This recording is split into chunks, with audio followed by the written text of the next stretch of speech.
Welcome to StorImagination.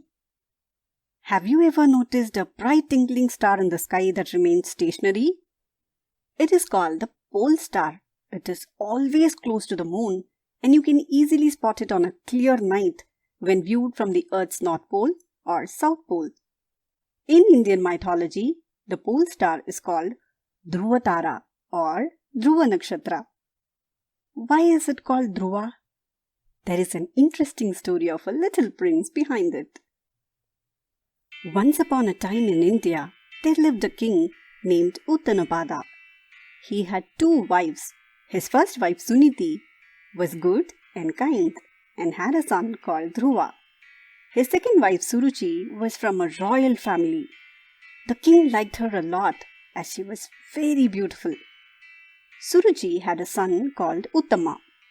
She was envious of Suniti and Dhruva, as Dhruva, being the eldest son, could become the king's successor. She wanted her son Uttama to become the king. She forced the king and sent them away from the palace. Suniti and Dhruva lived in a hut near the palace. Dhruva was missing his father, so he went to the palace to meet him. There, he saw Uttama sitting on his father's lap and playing. He felt so happy. He ran to his father and said, "Dear father, I too wish to sit on your lap." When Suruchi arrived, she got furious seeing Dhruva on the king's lap. She immediately pulled him away, saying, "How dare you sit on the king's lap? You have no rights to sit on his lap, nor become the future king, as your mother doesn't belong to a royal clan. Get out from here." The king felt hurt, but kept quiet. Dhruva went back to his mother, crying, "Ma, don't I have a place in my father's lap? What should I do to get his love?" Suniti felt bad for her son and said, "Dhruv, we have to accept this life. Pray to Lord Narayana and he will someday make your life better." "Ma, you have always told me stories about God and about people who did sincere prayers in the forest to seek God's blessings. So I too wish to go meditate in the forest and ask God for a place in my father's lap." "Dhruv, you are very young to live in a forest. Forest is full of dangers." But Dhruva was determined. He convinced his mother and set out to the forest. On his way, he met sage Narada. Narada was puzzled to see a 5-year-old in the forest. He stopped him and asked where he was going. Dhruva narrated him his story. Sage Narada tried his best to make Dhruva understand it was not wise to stay in the forest, as it will be very difficult and animals may even eat him up. But when he saw how determined the young boy was, he taught him ways to survive in the forest and a mantra to chant. Om Namo Bhagavate Vasudevaya.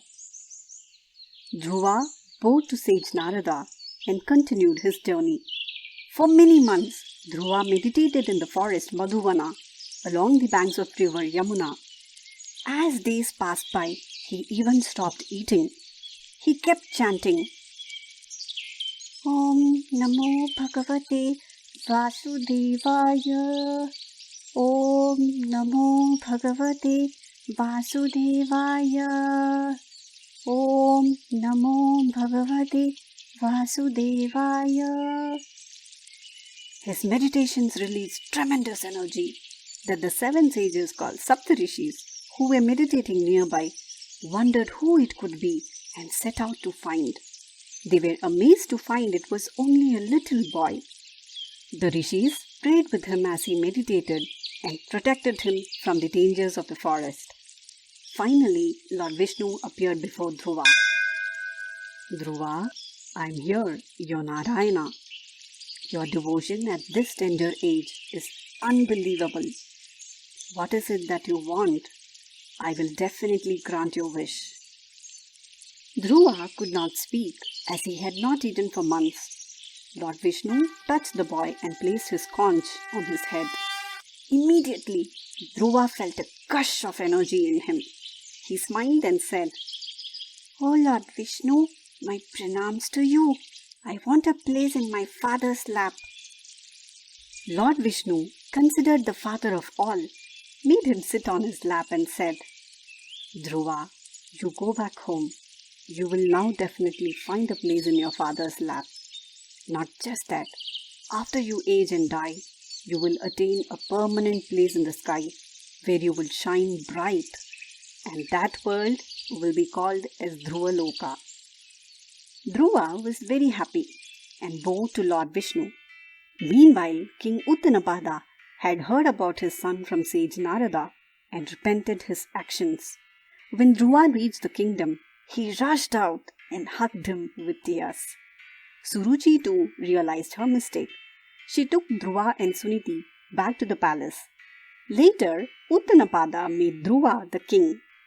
Dhruva ruled over his kingdom for years in a great way. He spread the message of peace and justice. When he died, Lord Vishnu turned Dhruva into a shining star and even turned the 7 rishis who protected Dhruva in the forest into stars and placed them around him. So unlike other stars, the Dhruva Nakshatra occupies a permanent position in the sky all round the year and shines bright. Hope you like the story. See you another day with another story. Stay safe and stay happy. Ta-ta.